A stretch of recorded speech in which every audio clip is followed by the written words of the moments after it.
Be content to act and leave the talking to others. Baltasar. My friends, we act every day by tracking these markets, practice trading every chance we get, filling out our daily market and weekly market worksheets. All those worksheets, that is the trade, the daily market, and the weekly market worksheets, are available in your show notes every day. How do you get those show notes? How do you get the special trainings? Today's special training is fractional shares, the next step after paper trading. You get the special trainings, the PDFs, all that by simply going to chartingwealth.com, signing up and subscribing for free. That list is never spammed, never shared. We see an interesting market today. The S&P up 1.61%. The Qs, that's the NASDAQ 100, flying up 3%. Bonds are also up a little odd, and gold is down. Let's jump into these charts to see how the week is starting off. Check out the S&P flying up. Looks like we may have, if the week keeps going the way it is, a weekly vertical crossover going up. Now, the week's not over yet. It's 1 day into a 5-day candle. Derivative oscillator is still negative, but that price percent oscillator is darn sure trying to push over. Look at that big up candle. It's the biggest candle we have seen in weeks. We might have to go all the way back to June to see a candle that big. Now, that's just starting the week off, so it could get paired off substantially if the market loses speed. That's where we are on the weekly. Let's look at the 2-day. It's crossing over also. Now, the last 2-day candle was Wednesday, Thursday. This one is now complete. And look at it, busting through as far as the wick goes. The Bollinger Band, the candle body itself up near that. Again, looking quite strong. Go to the half-day chart and you can see, my word, the half-day chart crossed over going up all the way back on the 25th of September. Has boomed up and then, lost some energy, boomed up again, lost some energy, sort of digested those gains. But this latest gain hammering up for the last several days. So we'll see how this week ends up if we do have a weekly vertical crossover going down.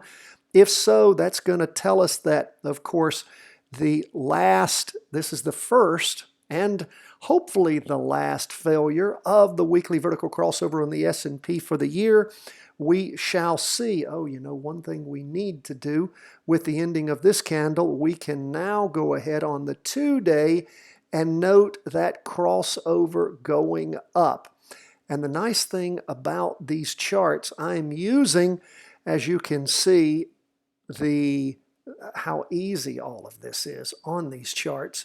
You can literally rotate candles around, move things around, draw trend lines, horizontal lines, vertical lines, you name it. This is TC2000, the paid version. We give you $25 off if you use our code in order to subscribe. It's there in your show notes.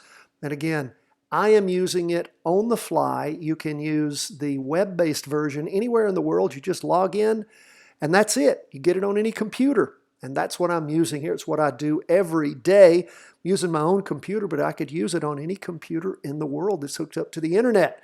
And it pulls up my charts. And you will see if you subscribe to TC2000, we also have a copy of our charts that you get for free. So that's where we are as far as the S&P goes. Let's move on now to the Qs. Up about double of the S&P, over 3%. Look at it slamming up. Looks like it could be crossing over, going up by the end of the week too. Big green up candle. Again, the candle wick pushing through the Bollinger Bands. And you can see, unlike the S&P, the derivative oscillator on the NASDAQ 100 has gone positive. Oh, wait a second. I went too far, too fast. There we go. I was like, I looked at this earlier and did it change on me? No, sorry, I looked at the 2-day chart first instead of the weekly. I went back, but let me use that as an object lesson. You always go from the biggest chart to the smallest, and you always go through all the charts. That way, you don't make a critical error, because you start with the big chart, you go to the middle chart, you go to the smallest chart. That's the weekly, 2-day, and half-day, and you go in that order. And if you happen to call up the wrong chart, like I did, and looked like a weekly vertical crossover immediately, which is not what I had seen earlier in the day. What does that mean? It means that I caught it when I then went to go to the 2-day. So please make sure all the charts all the time. We say that over and over and over again because you don't rely on just one chart, and you will catch yourself if you look at something too quick and think you know what's going on and you don't. Q's hasn't crossed over yet, is heading up. Derivative oscillator still negative. That is on the weekly, first day of the weekly. So not as close to crossing over as the S&P, which is already trying to cross over, even though it's up 3%. That's how much down momentum there is on the NASDAQ 100. So keep that in mind. Now we go to the 2-day, which did cross over, which requires us to redraw the 2-day crossover and change the arrow. We will do both of those things. You know, there is an easier way to do that. I believe somebody showed me one. There's a quicker way to change the 2-day, but that's a pretty quick way right there to change the arrow itself. It's going up. It has ended, and again, a big green up derivative oscillator popping over there too. Go to the half-day chart and look how it slammed up in the morning, further up in the afternoon. That's a 3-day plus gain, 3% plus gain for the day. That's a pretty big one, a pretty big one. Okay, that's where we are on our stocks, both the S&P and the NASDAQ 100. Now let's go to bonds, up 0.32%, starting with the weekly. What do we see?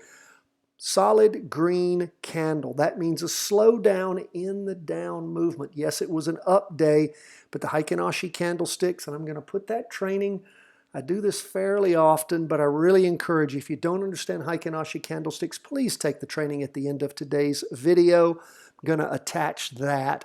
I want you to get that training. Very important that you understand Heikin Ashi candlesticks. This shows a slowdown in the down movement. We do see that the price percent oscillator still heading down, derivative oscillator gaining downward momentum. So we'll continue to watch first day of the latest weekly candle. We look at the 2-day chart, shows us the same thing. We can see we hit a lower low during the day.